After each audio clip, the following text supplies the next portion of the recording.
kitu ya kwanza alinipiga risasi moja kwa tumbo akisema kila mtu chini.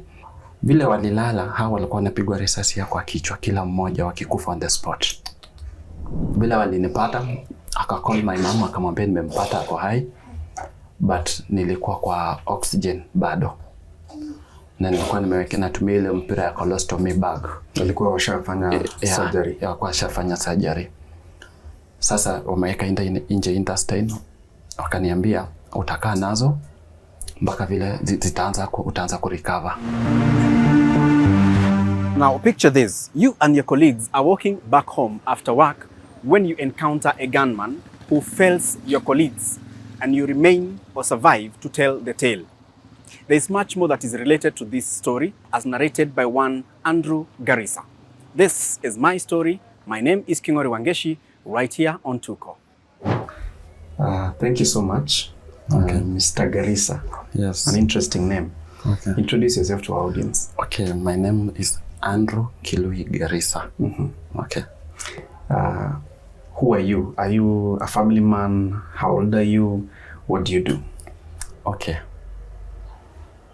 Mimi, I'm a family man. 37 years old. Okay.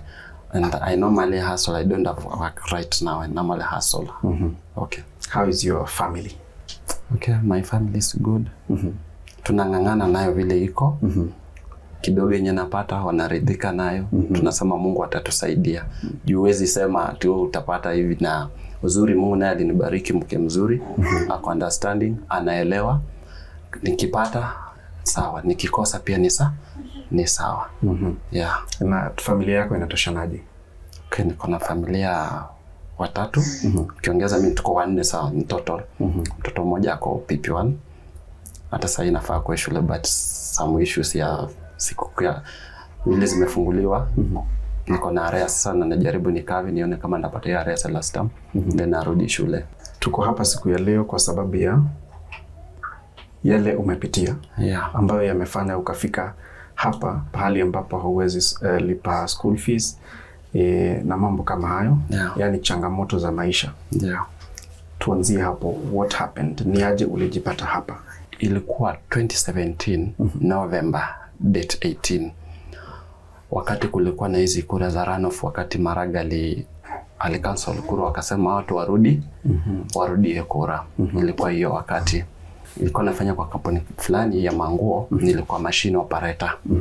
Sasa tukitoka kazi 5:55 ya asubuhi, tulikuwa tumefika pale Riverside. Tulikuwa into 3 groups. Group ya kwanza ilikuwa mbele yetu, sisi tulikuwa katikati, wengine walikuwa nyuma yangu. Sasa kwa hiyo harakati tunakuja, kuna mtu alitokea kuna kanjia kakichoro, aka cross mbele yetu, akakuja akajificha chini ya kuna bypass hapo, akaanza kutuangalia. Sasa vile tuli approach hapo, kufika hapo, huyo mtu kitu ya kwanza alinipiga risasi moja kwa tumbo akisema kila mtu chini. Mimi nikamwambia mimi siwezi lala chini.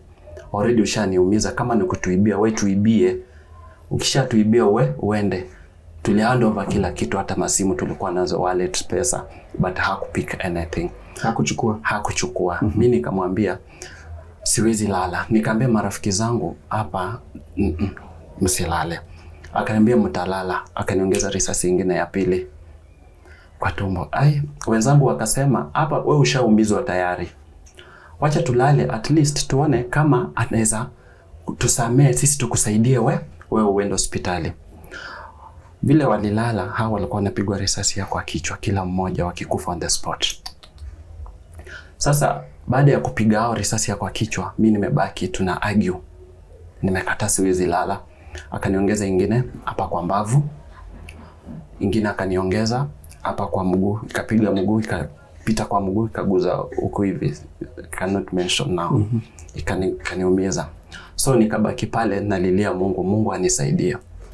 Kuna msichana mmoja alijitokeza, wale watu walikuwa wanaangalia nini imehappen. Akakuja akaniuliza wewe ni nani? Mimi nikamwambia juu sikuwa nimepoteza memory. Nikampea ID ya kazi, nikampea simu, nikampea namba ya my brother, namba ya my mom. Akawa call, Akawaambia kitu yenye imefanyika. Kwanza akupata brother yangu, alipata mamangu. Akaelezea mama akatafuta bro alikimbia akakuja. Akatusaidia. Watu wakakuja kazini, simu ikapigwa, watu wakakuja. Sasa watu vile walifika ikakuwa something like chaos. Nini imefanyika? Hawa watu tumekuwa nao kazini. Nini imehappen? Kulikuwa saa ngapi hivi? Sasa ni 6 asubuhi ishafika. Juu tukipigwa marisasi ilikuwa 5:55 asubuhi. Juu hiyo masaa watu utemewa na kwanga wanatembea. Sasa watu wakaanza kujiuliza nini imehappen na watu tumekuwa nao. Tulikuwa watu 5. Tulikuwa watu 6, mimi ndo nilipona peke yangu, wengine wote walikufa. Sasa mimi on the spot nikiona na macho yangu. Nikiona. They were your colleagues? Yes. Vile brother yangu alifika akabaki tu anatafuta vile means nifikishwe hospitali. By good luck kuna one of boda. Siwezi taja jina lake. Alijitokeza. Akakimbia pale. Mwenyewe akachoma mafuta akaenda pale, hii ambulance za Red Cross ziko pale on the way to town Juja Road. Akawaita, wali respond immediately. Walikuja wakanifanyia first aid hapo kwanza. Wakaona this is what iko worse. Immediately nikakimbizwa hospitali. Wakaanzia Guru Nanak, wakasema hiyo hawawezi. Ndio vile nilifikishwa Kenyatta. Kufikishwa Kenyatta already kila kitu ilikuwa kwa media. Ilikuwa kwa media tayari. Because hao ni watu 5 wamefariki. Yeah. Na mmoja amesurvive. Yeah. Na ni gunman, mtu alikuja akawashoot. Yeah. So it was huge. Yeah. Sasa already kwa imefika kwa media, watu wanajiuliza nini mbaya. Kama watu wangekuwa angewaibia tu. Juu niliulizwa mpaka na madaktari ulikuwa na grudge na mtu, mimi sikuwa na grudge na mtu. Nilikuwa nafanya kazi zangu, juu tulikuwa night shift na kufanya kazi zangu vizuri, sikuwa iko sana na mtu. Sasa kufika Kenyatta hivi, daktari alinioji mimi nikamwelezea everything. Nilikuwa naongea, sijapoteza memory. Juu nilikuwa nafanywa first aid. Uchungu kizidi, nafanywa first aid, inatulia, naongea. Nikaeleza everything. Then kwa news tayari inaonyesha kuna wanasiasa walijitokeza, na siwezi wataja jina. Wanasiasa wakubwa sana hapa Kenya. Wakasema wale wamefariki tutawasaidia, na wale wameenda hospitali pia tunawafuata kule tuwasaidie. Tangu hiyo siku mimi sijaiona mwanasiasa. Sasa mimi nilingangana nikaingia kuja kutembea kwa hospitali. Hawakukuja. Mimi nilingangana, alikuwa brother yangu na my uncle, wale walinipeleka hospitali, wakanisaidia x-ray kila kitu, ikaonyesha ati damu ilikuwa kwa tumbo. Hizi ziko hapa. Sasa kitu nilifanyiwa ma x-ray haraka kufika saa 5:30 ndio nilikuwa sasa nikalemewa completely, siwezi ongea, cannot do something and hata cannot talk. Wakaamua wakafanya nini? Wakasema hapa iwezekana nikaingizwa theater. Niliingia theater tuseme saa 5 karibu saa 6 hapo. Sikutoka the same day theater. Nilikaa theater, nilitoka kesho yake. Kitu saa 6 mchana. Ndio sasa nilikuwa nimepata fahamu vile na huwa naambiwa. Juu hata watu walikuwa wame lose hope, even my brother, marafiki zangu kazini, kila mtu alikuwa ame lose hope, huyo imeisha hivyo. Kazini pia watu walikuwa wame lose hope, hakuna kitu ilikuwa inaendelea. Walikuwa wamesema kama ni hivyo hakuna kazi kufanyika. Sasa kufika tu hiyo masaa 6 hivi nilipata from my brother, juu alikuwa amenitafuta amechoka. Juu madaktari pia walikuwa wameficha, juu nilipelekwa main. Bila walinipata, akacall my mom akamwambia nimempata ako hai, but nilikuwa kwa oxygen bado. Na nilikuwa nimeweka natumia ile mpira ya colostomy bag. Walikuwa washafanya surgery. Washafanya surgery.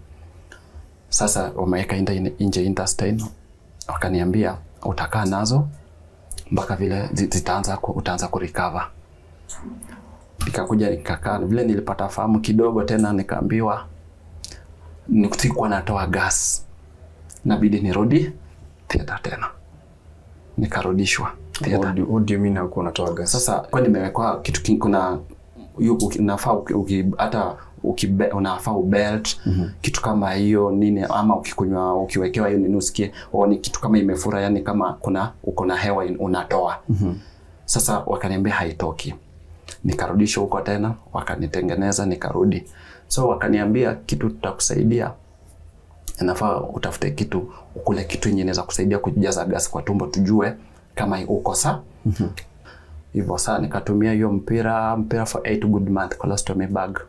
Hivyo kwenda check up inapatikana kulikuwa zimeanza kuoza. Na nilikuwa na pain juu nilikuwa mwenyewe najipanguza nini, my brother ananisaidia. Sasa wakaniambia the only option hapa itabidi tujue vile tutarudisha hii ninda ndani. Mimi nikasema ni sawa, haina shida juu sasa unajua ukisikia hata kwenda theater juu machungu yenye ulipitia unasema tu ili nipone juu hauogopi sasa juu umepitia machungu. Nikaenda wakajaribu wakasema hapana, hapa lazima hii utatumia plastic.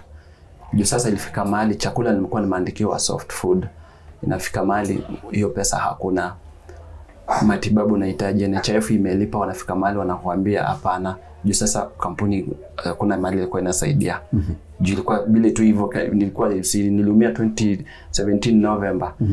This January contract December hivyo ndo nilitolewa kwa system, siko napata anything. Hata pesa za December sikupata.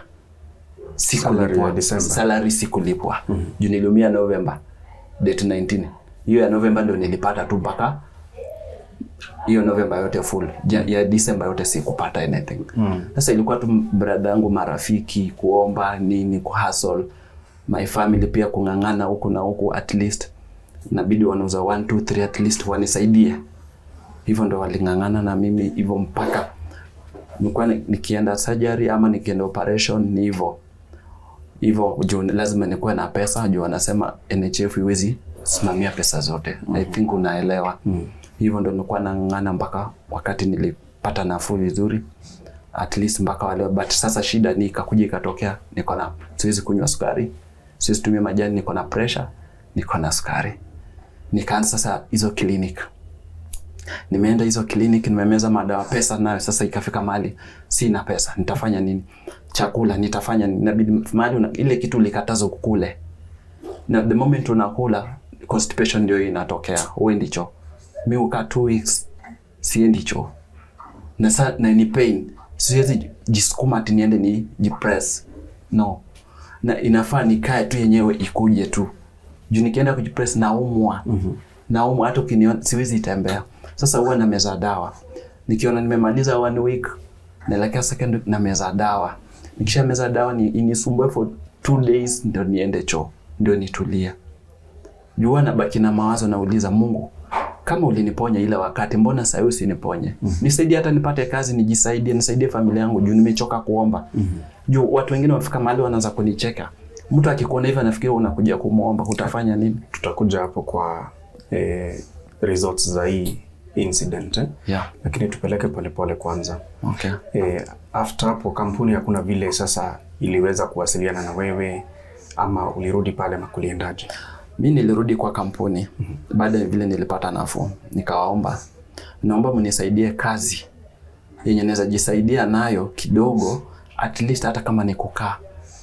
Mimi bora nikuwe naingia saa 2 natoka saa 11. Najua hiyo pesa itanisaidia kujitibu. Sasa hizo bado uko na cholesterol bag nilikuwa nishatolewa. Juu nilikuwa bado natembea. Na intestines walifanya nini? Vile nilikuwa zisharudishwa zimekataa.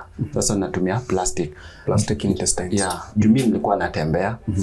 Yani nilikuwa na ile courage. Nikikaa pamoja hiyo pain itaongezeka. So nilikuwa najipea ile motivation, sitaki kama alimalinda jiweka mawazo nianze kuumia. Kampuni nilingangana, I tried my best. Nilienda pale 4 times. Wananiambia wewe hakuna kazi, kuja siku fulani. Watu wanaingizwa kazi. Nikamwambia mimi nilikuwa hapa. Nini mbaya? Nikaanza nikadai pesa zile za December. Hakuna, wananiambia pesa hakuna. Mimi nikanyamaza. Nikamwambia nataka kazi. Watu hakuna. Baadaye wakaniambia hakuna kazi tunakupea. Sasa vile waliniambia hakuna kazi tunakupea, nikaanza kuuliza maswali. Ni nini hii kampuni inaficha? Hawataki niingie pale nijue ni nini, kuna kitu behind. Sasa hivyo vile hiyo mambo ilikuja ikajitokeza, kuna pesa zilitoka na si kupata. Ndio nikajua that's why inazuiwa kuingia pale juu nitajua. Pesa za nini? Pesa zilitoka ati ziniletewe za kunisaidia hata nikiwa hospitali. Compensation nikiwa hospitali kutoka kwa kampuni, the owner of the company alikuwa ametoa. Sasa mimi nikajaribu sasa ndo tukaamua kesi. Baada hivyo sasa kushindikana. Ulijuaje? Kujua pesa ilitoka, niliambiwa kuna rafiki yangu alikuwa pale, alikuwa accountant. Brother yake alikuwa anafanya na Kancho, County Council of Nairobi, na alikuwa rafiki yangu. So brother yake ndiye aliniambia fulani aliniambia ni ABCD. Mbona hujaisaidika na bado unaumia? Juu huyo alikuwa anajua mpaka kwangu. Mbona unateseka? Mimi nikamwambia mimi sijui. Wakaniambia sasa hapa itabidi hii kesi utafile. Tukaongea na brother yake, kesi ikaanza. Vile kesi ililipuka hivi, brother yake akafutwa kazi. Hata mtu yote mwenye alikuwa anafuatilia kesi yangu alifutwa kazi. Kuna watu na wajua, even my brothers, kuna wale walifutwa kazi. Mtu yote mwenye alikuwa anafuatilia mambo yangu kafutwa kazi. Sasa mwisho akaanza kunitishia mimi ni maskini, hakuna kidogo. Pesa kama zimetoka, zilipotelea wapi between kampuni na wewe? Kulingana vile mimi nilielezewa, nafaa niulize HR. HR ndiye anajua ni what happened. Yeah. Na ndiye alikuwa anakunyima kazi wakati ulirudi tena? Yes, nilienda mpaka kwa ofisi yake. Tunakaa hivi tunaongea na wewe. Nikimwambia kazi, ananiambia ngoja tuone, kuja siku fulani. Ukirudi hiyo siku, mwisho niliambiwa kuna kazi. Baadaye nilizuiwa kuingia kwa kampuni, nikifika hatuwezi ruhusiwa kuingia kule ndani. Nilikuwa na job card. Wakaanza kufight ninyang'anywe hiyo job card. But mimi nilikataa. Sikuwaitoa. Hivyo sasa ndo wakaanza kunitishia. Ati hakuna, hata nikiwashtaki hakuna mali tutapelekana na. Ulijua nilikuwa pesa kiasi gani? What was the amount? Mimi nilielezewa ilikuwa 2 million shillings. Yeah. Hiyo ndio ulikuwa upewe. Yeah. Hivyo ndo niliambiwa. Na out of 2 million shillings ulipatiwa ngapi? Nothing. You didn't get a coin? Yes. Mimi usaidizi nilikuwa napata ni marafiki. Marafiki walikuwa wanajua natumia hizo colostomy bag. Wanapata wakifika end month, marafiki kila mtu anatoa 50-50. Wanapea brother yangu, shika peleka. Ama wenyewe wanajitokeza, wanajikusanya kama a group of 10 people. Wanakuja, wananiona, wananiachia kitu kidogo, wanaenda. Hata kulipa nyumba ilikuwa hivyo, ni brother yangu hivyo kusaidia na bro ako na familia. Huwezi muuliza everything. Walikuwa wanang'ang'ana hivyo marafiki, true friends. Wananisaidia kidogo. Yeah. So ulifuatilia hiyo 2 million? Nilijaribu kufuatilia. Nilifuatilia ikakuwa sasa kesi sasa nilienda kwa kituo cha shirika pale Upper Hill. Juu nilitumwa pale na mwanajeshi fulani yako Mombasa. Una marafiki wewe kweli? Sasa huyo ndali ni direct pale. Akaniambia enda pale utasaidika. Mimi nilienda pale nikaeleza kila kitu. Nikawatolea barua za hospitali. Wakasoma. Wakaona kila kitu. Wakaniambia ni sawa, wacha tutatuma barua. Wakaniambia kuja siku fulani. Nilikuwa hadi nakosa nauli ya kwenda huko. Napanda gari nafika town, natembea mguu mpaka hapo Upper Hill. Nafika kwa ofisi, wananiambia tulituma barua, hakukuja. Juu wale wako na wale lawyers wa volunteer kusaidia mtu kama ana issues kama hizi. Sasa wakaniuliza mbona hawa watu wakuji, wakatuma barua ingine. Sasa ikafika mahali lawyer tutenda ndalitumwa. Baadaye sasa nikasikia wanasema mimi ni maskini, hakuna mahali tutapelekana nao. Nikajiuliza sasa kwa kampuni. Yeah. Mimi ni maskini. Juu mpaka kuna union pale. Union nilijaribu kuwafuatilia, niko na namba zao. Niliwapigia mpaka simu. Nawaambia mnisaidie. Hakuna mtu alikuwa na respond. Instead ni watu tu sasa unapigiwa simu. Ni namba mtu anakupigia anakuambia kama unapenda maisha yako waachana na hiyo kesi. Sasa najiuliza how hii ni haki yangu naitisha. Ilitoka na mimi sikujua imetoka. Kuna vile niliambiwa. Na kujua kabisa imetoka ule mbona alifutwa kazi. Unaona?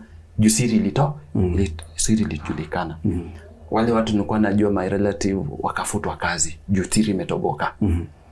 Sasa ikakuwa tu vitisho. Sasa nikabidi niko na lawyer. Nikampigia simu nikamuulizia, akaniambia sasa hiyo imekuwa strange. Ulikuwa unapigiwa simu kama ngapi ama? Unaweza pigiwa simu kama mara 10 kwa siku. Siku moja? Ya siku moja. Inabidi unazima simu. Hii the same line niko na ilibidi nikaiweka for 1 month off. People threatening you. Yeah. Kama unapenda maisha yako, wachana na hii kesi. Different numbers.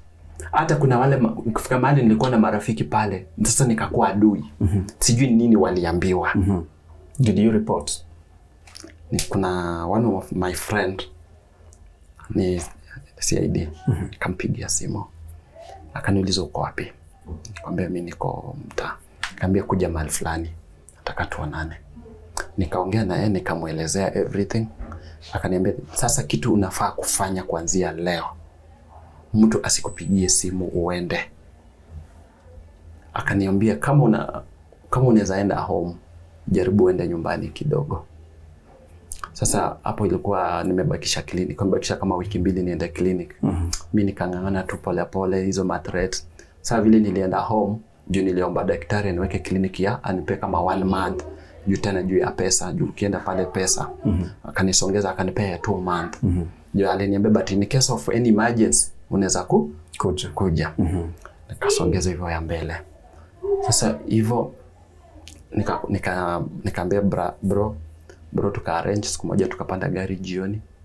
Nilikuwa najua siwezi kaa sana hivi. Sasa akaniambia na utavumilia. Nikameza dawa zangu za mauchungu. Nikapanda gari tukaenda home. Nikafika home nikakaa. Kifika wakati wa kliniki nilikuwa narudi. Nilifika home nikazima simu. Juu sasa nilikuwa nimechoshwa na hizo threat. Nikaona nikiendelea pia nitakuwa na risk life ya my brothers. Juu sasa mtu anaweza wafanyia kitu kibaya juu ni mimi nimesababisha. Juu sasa ni mimi ndo threat. Tukaanza kujiuliza ni nini mbaya? Tulikosea wapi Mungu? Juu hata brother wangu akifutwa kazi hakulipwa pia yeye. You see? Hakupewa anything. It was in the same company. You were working in the same company? The same company. Yeah. Okay. So kesi iliisha namna gani ama kuliendaje? Sasa mimi nika discuss na lawyer, nikaongea na MTCID, nikaongea na my family. Wakaniambia kama uko hai, shukuru Mungu. Ya dunia ni ya dunia. Wachia Mungu mambo yako. Mungu atakupigania. Na hivyo ndo niliwachana nayo. Just like that. Hivyo. Pale kwa kampuni walikuwa wamesema wewe ni maskini hauwezani na wao. Je, hilo lilikuingia ukaona hutawezana na wao ukawachana na kesi? Mimi halikuniingia. Kitu ilifanya nikawacha hizo threats. Threats ndo zilibidi. Yeah. Juu nilikuwa nimechoka na masimu. Nilikuwa nimechoka sana. Okay. So now hiyo incident ya kupigwa risasi. Yeah. Kwenda hospitali, pesa hizo zimetoka hujapata, imeathiri maisha yako namna gani? Umekuwa ukiishi maisha ya aina gani bwana Andrew? Okay, mimi nilikuwa naishi maisha mazuri. Nilikuwa nakaa kwa nyumba mzuri, si kwa nilikuwa nakaa single, nilikuwa nakaa kwa bed sitter. Nilikuwa nakaa maisha mzuri. Nilikuwa na uwezo hata wa kusaidia familia yangu, hata mzazi nyumbani. Kwa sababu sisi nyumbani tuko na mama. Baba alifariki kitambo. Pole. Sasa imekuwa hata imetu affect kila mtu kwa familia, hiyo kitu imemwaffect kwa sababu tulikuwa tunasaidiana, mkichanga kidogo huyu kidogo mnasaidia mama, mkitumia mama nyumbani mama anaridhika. Sasa hiyo kitu imetu affect. Instead sasa hii hao ndio wanafikiria vile wakipata kidogo wanani support. Naona yani hii kitu imefanya tangu niume niko madeni nini, unajaribu naomba mtu pesa, mtu akikupea pesa kama tuseme amekukopesha, unamwambia siku fulani nitakupea. Ikipita hiyo siku anaanza kukutusi, kukutishia nini. Unamwambia mimi sijapata. Nipe time nitakulipa. Si ati nimetoroka. Na mbona kama ningekuwa sitaki kulipa singekuwa nashika simu zako. Nipe time nitakupea pesa zako. Sasa huwa nangangana tu hivyo. Kujaribu 1 2 3 at least nione vile hali itakuwa. But sasa hii kitu yenye natafuta nataka niende nipige x-ray. Nijue hii constipation ni juu imekuwa worse sasa. Juu hizo pain. Yaani hata unaweza kuwa nimekaa tu hivi na kitu inishike tu once. But wewe utarealize ukitaka mtu mwenye huwa ana realize ni madamu kwa nyumba, kwa sababu anaonanga tu kama tulikuwa tunapiga story na nyamaza once na naamka natoka. At least nitembee huku nje kupigisha story nini, kupoteza mawazo. Unaona? Juu nikijaribu kupigia daktari ananiambia wacha mawazo, jaribu kurelax. Hata nikipigia mom wananiambia wacha mawazo, hata bro wananiambia wacha mawazo. Juu ukijiweka kwa mawazo utakufa mapema. Juu kitu itakumaliza. Juu si mara moja mara mbili najipata niko mahali peke yangu nimelemewa. Kama sasa hii mguu inaweza fika mahali tuseme sasa hivi siwezi cross barabara yenye gari zinapita mingi. Nikitaka cross lazima nijipe timing mzuri. Nerves, mguu inakufa ganzi na inakata. Ili ni affect kama hii side ya huku yote. Unaweza chukua kisu unikate na sisikii pain, any pain. Hapa hivi yote kurudi huku. Unaweza nikata but sisikii any pain. Hata hii mwili kuna kama hii side huku hivi. Unaweza chukua kisu unikate but si feel anything. Niko tu. Hakuna nerves. Hakuna. Because of a bullet. Yeah. I mean bullets. Yes. Kwa sababu nimejaribu natafuta pesa naenda hapa kwa counseling mwenyewe. Naenda wananiongelesha kidogo hivyo. Nikikosa pesa siendi na wacha. Juu kuna rafiki mmoja huwa ananiambia unahitaji counseling time to time, kwa sababu hiyo si rahisi. Si rahisi. Juu naweza fika mahali picha za wale watu tulikuwa nao zinakuja kwa akili. The moment na flashback hivyo na baki tu yani hiyo incident inakuhaunt sana. So you are the only one who survived to tell the tale, to tell the story. Na hakuna kitu mna suspect nini ilikuwa inaendelea ama hatukuwahi jua, hatujai suspect kitu, kwa sababu mimi nimejaribu, nimeitwa kwa polisi several times. Mtu akishikwa, wale watu notorious, naenda kwa at least kwa identify. Hiyo picha haijaitoka kwa uso yangu. Mwenye alikushoot. Yes. Hata niweza kuwa nimelala usiku na namuona ndi huyu. Haijaitoka kwa uso yangu. Haijawahi. Na huwa naambia Mungu siku moja nitakuja mpata. Ama Mungu anilipishia. Mimi sijui kulipisha. Juu haijaitoka. The moment naona kitu kama hiyo kikuja hivyo, asubuhi nikiamka naamka niko weak. Hata kama nilikuwa kutoka sitoki, naambia madam siko sawa leo. Sidhani kama nitatoka. Na nakaa tu. Hata nitamkuu usiku wa manane, yeye anashtuka, nimekaa, anauliza nini mbaya. Namwambia niko sawa. Wewe lala. Hata insist turudi pale but usingizi haitakuja. Na sasa wakati unaongea hivyo kwamba uko na hiyo mental picture ya the shooter, hauogopi about your security? Nafika mahali naogopa. Mimi si rahisi nitembee. Ukinipata nimetoka either nimevaa kofia, hivyo ndio niliadvisiwa. At least navaa vitu, mtu kuni identify ni vigumu. So unakuwa unaishi maisha ya aina gani Bwana Andrew? Mimi naishi tu maisha yani ile ya maisha ya uoga, juu anything can happen to me anytime. From the shooter to the people who took your money. Yes. How is your family security? How about you? How are you living? How are you holding up? About security, si tumachia Mungu. Tunaambianga Mungu tupigania. Mimi nimachia Mungu juu sitashinda najificha kila wakati. Familia yangu inanihitaji niwasaidie. Sina hiyo uwezo. Juu kama saa hii hata tuseme nipite hiyo place, nikipita hiyo place, nikifika tu hapo akili isha switch off. Na baki tu yani nimeshtuka. Nikipita hiyo place ndio incidents ilifanyika. Yeah. But you now have a family. Yeah. How are you supporting them? Okay, about supporting my family. Kuna rafiki yangu wako town mmoja. Siwezi mtaja jina. Ako na kampuni. Sawa, kama kuna issues za kutuma mtu mahali nini, anakutuma mahali anakupea kama 200 kama 300. Anakupigia, huwa ananipigia simu ananiambia kuja. Yule rafiki yangu ni Oria. Ananiita kuja na namfanyia 1 2 3 hivyo. Huwa naenda town kwa wiki mara 2 ama mara 3. Nikipata ni sawa, ama akinipigia simu kuja anifanyie nisaidie 1 2 3, anitume mahali Ni hivyo. Huwa nashukuru Mungu kidogo yenye mimi napata. Juu unaweza enda sometimes ana ni surprise kama imekuwa last month enda nilipia rent. Nilimwambia kiateka alikuwa ameniweka kwa koo. Mpaka sometimes walikuwa wamekuja wametisha mimi niko town wanatoa madam kwa nyumba na mfunga mlango inabidi hao waongeleshe. Yeye ndiye alinitumia pesa. Akaniambia waambie wafungue hiyo mlango pesa na kutumia kesho. Nikawalipa hiyo pesa. Hivyo tu ndio huwa nang'ang'ana. Hata sasa ndio niko najua napiga hesabu vile nitalipa nyumba. Alafu kijana arudi shule ndio nijue tena way forward ndio. Sasa nianze kuplan vile mimi mwenyewe nione kama Mungu atafungua njia nipate pesa na hiyo kitu inanisumbua sana. Juu kila daktari unaenda hata nikienda kwa pharmacy ninunue dawa nimuelezee issue yangu. Anakuambia sikupei dawa, enda upigwe x-ray. Uende kwa daktari wako ajue vile atakusaidia. Juu hawezi mimi si rahisi mtu wa kumeza dawa hivi. Mimi kwa sasa kufanya kazi ngumu ni vigumu kwa sababu wakati unapoenda kufanya hiyo kazi ngumu nasikia some pain. Hata tuseme nizaenda ama nijaribu kubeba kitu mzito. Mguu inafika mahali inakwama, ina stuck. Na unajua ikistuck hivyo kama nimebeba hata niseme ni kwa stairs, itabidi nikae chini. Kama siko mahali pazuri nitaanguka chini. Sasa mimi sikuwahi chagua kazi wakati nilikuwa nikiwa sawa. Mimi nilikuwa nafanya kazi yoyote yenye imetokea.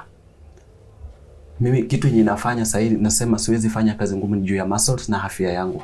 Kwa sababu sometimes naweza kuwa nimekaa hivi. Pressure ikipanda. Inabidi nikae chini. Tukisema nimeenda kufanya hiyo kazi ngumu, ikipanda hivyo mahali niko tuseme kama niko kwa mjengo mahali imepanda hivyo. Unajua wale wamekuajiri pale hawatajua issue yako. Wataanza kugombanisha. Utaanza kujipea stress sasa na unajua hapo ndo utajipata kitu mbaya imekufanyikia. Before your kazi, before your incident, you are a machine operator. Yes. Can you operate a machine now? Yeah. You can. Yeah. Bado niko na knowledge. Naweza operate. Uelezee ni mashine aina gani ambazo unaweza operate? Mimi nilikuwa nafanya kazi ya mango. Nilikuwa na operate hizo mashine za kushona. Hii kampuni ilikuwa inashona jeans. So naweza change jeans color. Ilikuwa inaweza change black to green. Yani hizo chemicals zote nazijua. Bado nazijua. Hiyo ndo kazi nilikuwa nafanya. The reason nimeuliza ni kwa sababu I think that industry is still there. Hiyo ilikuwa tu kampuni moja but there are others. So you can, if you get an opportunity in those companies, you can work. I can work very well and support your family. Yes. Good. Anything else that you feel like you can do? Any work I can do but isiwe ile ya kustrain sana. Kazi yote mimi nafanya bora kitu yenye naomba bora familia yangu ikuwe safe. Waridhike yenye inakuja na pia mimi niweze kujisupport ni kama ni kwenda hospitali nipate pesa za kujipeleka nikisikia any pain na jikimbiza hospitali. Juu kitu ilifanya hata nika stop kwenda clinic juu ya pesa. Juu sometimes ulikuwa unatembea kama na 10,000. Ukifika huko hata unakosa mpaka fare umetumia pesa zote inabidi natembea mguu natoka Kenyatta mpaka kwa nyumba. Pesa zimeisha nitafanya nini? Na hiyo pesa ukijaribu kupiga simu nyuma nimeenda peke yangu hiyo wakati ukipiga simu nyuma wameng'ang'ana wakarisi hiyo pesa wakakupea. Sasa ukiona ukipiga simu nyuma tena ni stress unawasumbua. So unabaki tu wewe umerudi hivyo. Juu kwa ukienda uende counseling, kutoka counseling unalipa. Uingia hapa vipimo different types kupimwa nini kufanywa 1 2 3. Unajipata hiyo pesa hauna. Yeah. Bwana Andrew, yes sir. We are seated in your house. I can see there is no bed. I can only see a mattress. Yes. Hebu elezea mtazamaji pahali unapoishi vile panapokaa. Okay. Mimi nakaa kwa nyumba single. Hiyo nyumba mimi nailipa 4,500. Kwangu mimi sina vitu mingi juu ya hali. Ni hali ya kutafuta. Niko tu na mattress na vitu zingine za kupika. Sina hata kiti. So hivyo ndo mimi life naishi kwa sababu siwezi tamani niishi life ya fulani na mimi mwenyewe sina hiyo uwezo. Hivi ni vya jirani. Yeah. Oh, you have borrowed these seats for us to this seat. Mimi nimeenda nimwambia jirani niko na wageni nisaidie. Juu siwezi enda kimbia niibe. Kitu yenye nachukia kwa maisha yangu ni kuiba. Hiyo ndo kitu nachukia. Hata mimi nilikuwa nimekaa, madam ndo ameniambia tu hapana, wageni hawezi kaa chini. Acha nichukue kiti mahali. Akaenda akachukua. My brothers wamenisaidia, wakijaribu wakiona bangaiza huku, wakipata end month at least kila mtu anakuja kwa na 200 akupatie.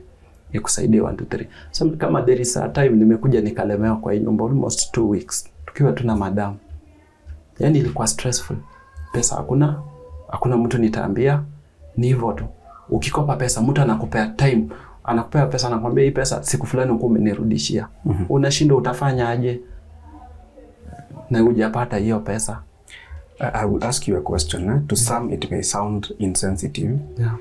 But after all that you've gone through, your shootout, compensation kutoka kufikia na hizi challenges unapitia kila siku, do you ever regret, unasema heri ungekuwa amongst wenye walienda? Do you? Yeah. Huwa nafika mahali na regret. Juu nimechosha watu. Nafika mahali nakata tamaa. Madam ndio huwa anani advise most of the time. Juu wakati nikianza kuongea hivyo ananiambia no way. Anapigia my brother, apigie familia yake. Kila mtu anataka kuniongelesha. At least nipunguze hiyo mawazo. Exactly. And that is where we are here as Tuko family to tell you that if you survived that one, I don't think there's any other challenge after that should bring you down. We are here to encourage you, to support you in one way or another. We have a lot of networks that can offer you an opportunity to be able to support your family and be safe. Thank you. So, usi give up. I can feel the pain in your voice and I can see it in your eyes. Ukishajua that you would be somewhere and maybe hata wangekurudisha kazi, you would be better than you are today. So do not give up. Okay. Tuko family is a large family and tuna support one another. Thank you. And I pray for even those who are watching and they have networks, they have companies that do what you do, they can link you up. Kazi hujakata ni hali ya maisha. Yes. But let me ask you finally on this company issue. Mlikuwa mnatoka kazi night shift. Yes. Hakukuwa na transport arrangements za workers? Hapa hakunanga transport arrangement. Hakuna. Even at night? Hakuna. Juu tulikuwa tunatoka night shift tukuje kwa nyumba tukae 1 hour tena turudi kazi. Kwani ilikuwa Saturday. Ilikuwa Saturday usiku, usiku wa kuamkia Sunday tukiumia. Sasa ilifaa tukuje ndio tulikuwa tuna change shift turudi day. Hivyo ndio huwa inawaka. Kwani mlikuwa mnawaka? Ukiwa night shift, ukiwa night shift. Sasa wakati unataka kubadilisha shift, sasa tulikuwa unakuja una work Sunday day shift. Hivyo ndio unaendelea day. Umelala kazi Saturday kuamkia Sunday. Yeah. Then you work unaenda break 1 hour. Yeah, unarudi tena. Unarudi una work Sunday mpaka saa ngapi? Mpaka saa 11. Ndio sasa uanze day ya Monday sasa. So and there were no transport arrangements. I want to understand that. Hakuna mambo na transport arrangement pale. Wewe mwenyewe unajipanga. So wale ambao mlikuwa the group of 6, wale ambao mlikuwa mnaenda nyumbani hiyo siku, mliacha wengine kwa kiwanda? Wengine walibaki. Kuna wale wanatoka sehemu mbalimbali wawezi enda nyumbani na warudi. Juu mimi hapa ni mahali pa 15 minutes niko kwa nyumba. Yeah. So that company lost 5 people on the spot na wewe sasa kikazi. 6 of you mkatoka kazi namna hiyo. Yeah. And then vile hiyo issue mambo na kesi ikakuja ikaingilia my brothers nini kila kitu. Hata huyo my uncle alisimamisha na yeye alikuwa amefanya, alikuwa permanent pale. Alikuja tu siku moja akapewa barua. Akajaribu kujitetea, kuna ni hivyo ilisha. Akabidi aende home. Na ukimuulizanga ulipewa, ananiambia mimi nilioshwa. Sasa ukikumbuka hizo threats, would you wish to continue following up the compensation ile ya 2 million? Okay. Kufuatilia sijakata, but siwezi fuatilia nikiwa hapa. Inabidi ni shift nienda another place unless nyinyi ndio mnaweza jua mahali niko, naweza waambia niko mahali fulani. Na kufuatilia sikatai, naweza fuatilia. Yeah. Naweza fuatilia, naweza endelea. Ukipata mwongozo mzuri unaweza kupata mwongozo vizuri. Nijue mahali, nijue familia yangu mahali nimeweka iko set, iko safe. Bas naweza fuatilia. At this point, Andrew, I don't know if you're comfortable giving out your phone number or it is your email for people to support you in one way or another, because that is why we are here. Okay. Can I start with my phone number first? Yes, please. Okay, my number is 0723146098. Majina ni Andrew Garissa. Irudie tafadhali. 0723146098. Jina ni Andrew Garissa. And then another number ni 0781609449. Yeah. Hiyo ni Airtel. Mwenye anahitaji kunipigia. Yeah. Email, perhaps the organizations would want to get in touch with you. Okay. Email garissaandrew.gmail.com. Garissa ni ile tu kawaida. Yeah, single S. Single S. Yeah. Or single S double yeah. R. Yeah. Not R, single R, single or S. Single R, single S. Yeah. So hiyo ni tofauti na ile Garissa tunajua. Yeah. Okay, garissaandrew@gmail.com. Yeah. Garissa, thank you so much for sharing your story with us.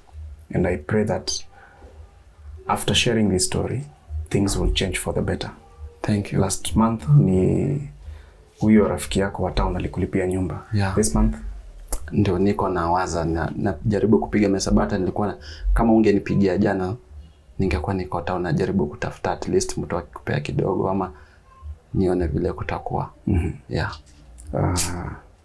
Nafikiri tuko family wamesikia. And I must say that you have a beautiful house. Thank you. Your wife ameiweka vizuri sana. Asante. And you have 2 beautiful children, or one handsome boy and a beautiful girl. Thank you. And we wish you the very best. Okay. Mwenye anafaa kuwa shule arudi shule. And you also find something to do. Ndio pia mawazo ya don't regret. We are here for you. Unajua hiyo mambo na mawazo mimi kufikiria mpaka nimefika mahali affect my wife stress. Akona ulcers. Zinamsumbua time to time juu yangu. Naona. Things will change. Yeah. Things will change for the better, Andrew. Amen. Take heart. Amen. Thank you. Welcome. Tuko family, that's the heart-wrenching story of one Andrew Garissa who encountered a rogue gunman and he shot him 4 bullets in the stomach and the leg. And I pray that as he walks through this journey, it has been tough, including his losing his compensation to some rogue human resource person in a company. Can we support him with whatever we can? You have a bed, you can donate to him, clothes for his children, rent, and even link him up with people who can offer him opportunities to support his family.